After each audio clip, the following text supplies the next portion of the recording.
Ya estamos de vuelta en Hospital TV. Continuamos en Hospital TV y seguimos en compañía del doctor Víctor Soles.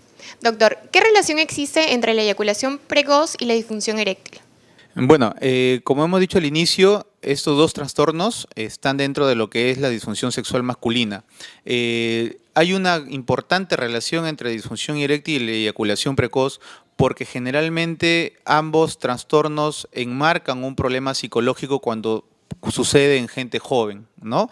Cuando ya pasan los años ya podemos detectar algunas enfermedades orgánicas, pero generalmente en jóvenes puede estar muy frecuentemente asociado tanto la disfunción eréctil como la eyaculación precoz porque ambos tienen un origen psicológico. Entonces estamos hablando de jóvenes que todavía no están preparados psicológicamente, no son tan maduros como para tener este tipo de relaciones y tienen estos dos tipos de problemas asociados. El porcentaje de relación más o menos entre el 50%, hasta del 40 al 50% de pacientes tienen estas dos enfermedades juntas en el mismo momento. Entonces hay que tratarlos de la misma manera independientemente para que haya una mejoría en cuanto a sus relaciones sexuales. ¿Se debe acudir al médico? ¿En qué momento el varón debe acudir al especialista, ¿no? Al urólogo? Sí, ahora hablando netamente solo de disfunción eréctil, porque ya la eyaculación precoz le hemos tocado, hablando del segundo trastorno que es más común, la disfunción eréctil es importante que el paciente la sepa detectar para acudir al médico, más que todo porque esta disfunción eréctil en realidad no es una enfermedad, sino es un signo, es un síntoma de una enfermedad de fondo. Por ejemplo, los diabéticos, los hipertensos, los que sufren problemas de colesterol, los pacientes con insuficiencia renal crónica, los pacientes con insuficiencia hepática van a tener este tipo de trastornos en la erección.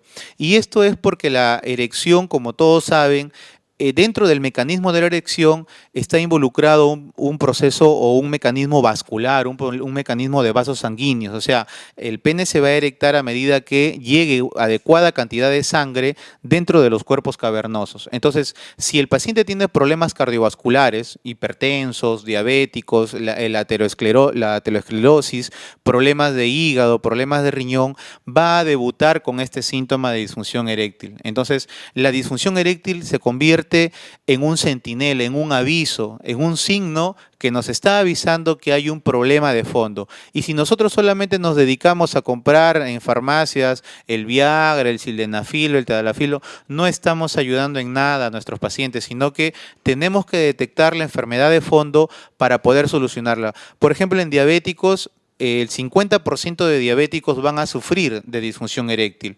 No significa que todos los diabéticos tengan disfunción eréctil. La mitad de los pacientes diabéticos no tienen disfunción eréctil, van a tener sus erecciones normales, pero la otra mitad sí va a tener ese problema y muchas veces no saben que son diabéticos. Si no vienen a mi consulta diciéndome, doctor, tengo problemas sexuales con mi pareja, no erecto bien y nuestra labor como médicos es investigar cómo está tu presión arterial, cómo está tu glucosa, cómo está tu colesterol y posiblemente en esos aspectos encontremos nosotros la causa de la disfunción eréctil. Corrigiendo el problema de fondo, estamos corrigiendo el problema de la disfunción eréctil. ¿Y cuáles serían los primeros síntomas que deben alertar al varón de que está sufriendo de disfunción eréctil? Los síntomas básicamente son en cuanto a la función eréctil. Por ejemplo, todos los varones sabemos que en las mañanas cuando nos despertamos tenemos nuestras erecciones espontáneas, ¿no? Nosotros despertamos erectos. El paciente cuando nota que ya en las mañanas no hay erección o la erección, digamos, no es tan firme, el pene se vuelve flácido, nos puede alertar a que ya hay un problema de erección en ese sentido, ¿no? También hay otros síntomas distintos a la erección, por ejemplo, como ya te dije, problemas de dolor de cabeza, pueden indicarle al paciente que su presión arterial está elevada, se va a tomar su presión y efectivamente es un paciente hipertenso. Entonces, estos signos de hipertensión, de diabetes, de problemas de colesterol, de problemas de hígado, de riñón, los síntomas de estas enfermedades pueden alertar al paciente a que va a sufrir o que está en riesgo de sufrir una disfunción eréctil, ¿no? ¿Y cómo evitarlo si ya detectaron estos síntomas? Bien, el tratamiento, como ya les explicaba, es corrigiendo primero la enfermedad de fondo. Ahora, acá es importante dividir en edades. Los pacientes que tienen disfunción eréctil y que son menores de 40 años, o sea, gente joven, generalmente la causa es psicológica. Porque en gente joven no vamos a encontrar problemas cardíacos, ni diabéticos, ni hipertensos, ni insuficientes renales, no vamos a encontrar eso. Entonces, generalmente la disfunción eréctil en jóvenes es netamente de origen psicológico. El paciente a veces viene, doctor, yo con mi pareja erecto bien, pero con otra pareja ya no tengo una misma erección. O al revés, ¿no? Con mi pareja con la que estoy siempre ya no tengo una buena erección, mientras que con otras parejas tengo buenas erecciones. Entonces, generalmente es un problema también de autoestima, un problema de sentirse bien con la persona con la que estás. Hay en realidad una serie de factores en cuanto a jóvenes que pueden estar involucrados en esta disfunción eréctil. Entonces, como médico uno tiene que indagar, tiene que preguntar para saber realmente si es una disfunción eréctil como tal o solamente es una disfunción eréctil parcial que solamente ocurre con algunas parejas y no con todos, ¿no?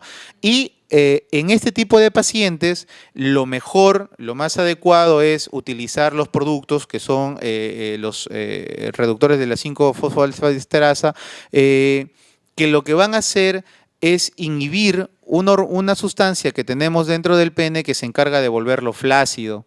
Entonces, al inhibir esta sustancia, el pene va a permanecer erecto durante periodos de tiempo. Ahora, aquí hay una diferencia.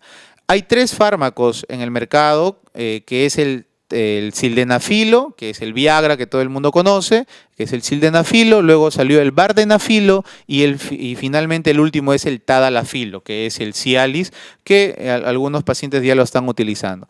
El sildenafilo tiene ciertas limitaciones porque, bueno, tienes que tomarlo 30 minutos antes de empezar tu relación sexual, provoca muchos efectos como taquicardia, como enrojecimiento de la cara, como dolor de cabeza. Entonces, a veces estos síntomas son tan molestos que te desconcentran de la relación sexual como tal, ¿no? Entonces, no los puedes tomar, por ejemplo, en una fiesta porque el Viagra, el sildenafilo, se inhibe cuando tú tomas alcohol, cuando estás comiendo algo, no va a funcionar la pastilla. Para esto salieron los otros 2 productos, que es el vardenafilo y el tadalafilo, que son medicamentos que van a tener más tiempo de duración. El sildenafilo o el Viagra solamente te va a durar a lo mucho 10 a 12 horas. En cambio, el vardenafilo te va a durar hasta 24 horas y el tadalafilo te va a durar hasta 36 a 72 horas, ¿no? Entonces, eso sobre todo para pacientes que quieren un poco de espontaneidad. Es decir, tú puedes tomar unas tabletitas del tadalafilo, del Cialis, que es el de última generación, y vas a tener erecciones adecuadas en cualquier momento de esos días. No es como el Viagra, que tienes que a la media hora tener tu relación sexual, porque si no el efecto se va.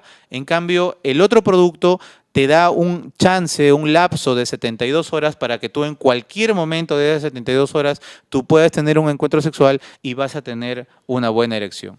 Ahora, con respecto a este último, incluso ya han salido cápsulas de 5 miligramos que se usa una tabletita diaria. Y como todos estos productos favorecen, como ya hemos explicado, a problemas cardiovasculares, estos productos son cardioprotectores, es decir, los últimos 2 productos te van a ayudar a prevenir los infartos, que con el Viagra, por ejemplo, hemos tenido pacientes que han fallecido de infartos al miocardio. Con estos productos de última generación ya no va a haber ese problema porque en lugar de perjudicar el corazón, ayudan a proteger al corazón de este tipo de problemas, ¿no? Eso es básicamente el tratamiento en cuanto a pacientes jóvenes o a pacientes mayores que no ubicamos una enfermedad de fondo. Si yo detecto en el paciente que es diabético, que es hipertenso, tengo que darle medicina para este tipo de enfermedades y por sí solo las erecciones van a regresar a su normalidad, sin necesidad probablemente de utilizar los otros fármacos, ¿no? Ese es el tratamiento para ese tipo de pacientes. Doctor, ¿existe una cura definitiva para la disfunción eréctil? Sí, en la medida que nosotros detectemos adecuadamente la enfermedad de fondo va a haber una cura definitiva, ¿no? Si nosotros Explicaba, si detectamos que el paciente es diabético y nosotros tratamos adecuadamente la diabetes, la disfunción eréctil va a ser curada. Si nosotros detectamos y tratamos adecuadamente la hipertensión arterial, la disfunción eréctil va a ser curada. Si en pacientes jóvenes o en pacientes que no tienen ninguna enfermedad de fondo y que el problema es psicológico, estas cápsulas que venden en el mercado van a ayudar a mejorar el autoestima del paciente, obviamente ayudando a la psicología de la sexualidad, y el paciente al dejar estas cápsulas va a tener sus erecciones normales nuevamente. Lo importante es que el paciente sepa que esta disfunción eréctil no amerita que vayan a la farmacia a pedir cualquier producto, sino que acudan al médico para poder hacerle un chequeo adecuado y ver cuál es la causa de la disfunción eréctil. La disfunción eréctil no es el problema, la disfunción eréctil es el síntoma, es el signo que puede estar presente en el paciente, pero que requiere una evaluación para saber cuál es la enfermedad de fondo, ¿no? Ese es el tema.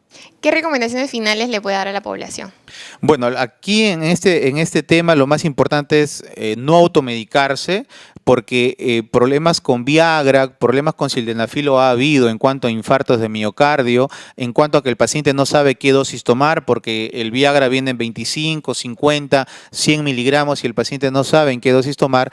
El paciente tampoco sabe que ya hay productos nuevos que van a ayudar a evitar los infartos de miocardio, entonces la automedicación, por favor, evítenla. Si tienen algún problema en cuanto a erección, acudan al médico. Nada como una vida sexual normal. Traten de no tener relaciones contra natura, traten de mantener higiénico los genitales para evitar las enfermedades de transmisión sexual, que también en muchos casos son causa de disfunción eréctil, porque el paciente, al ver alguna lesión dentro de los genitales, obviamente su autoestima va a bajar y no va a provocar una buena erección. Entonces, traten de mantener siempre higiénicos los genitales, sobre todo los varones, ¿no? Entonces, son medidas generales que les recomendamos, pero sobre todo acudan al médico para ver el tema, porque hay que hacerle un estudio, hay que hacerle un despistaje de una serie de enfermedades para detectar la causa de la disfunción eréctil. Doctor, muchas gracias por estar en el programa. A ti, gracias. Vamos a una pausa y volvemos con más aquí en Hospital TV. Ya regresamos con más en Hospital TV.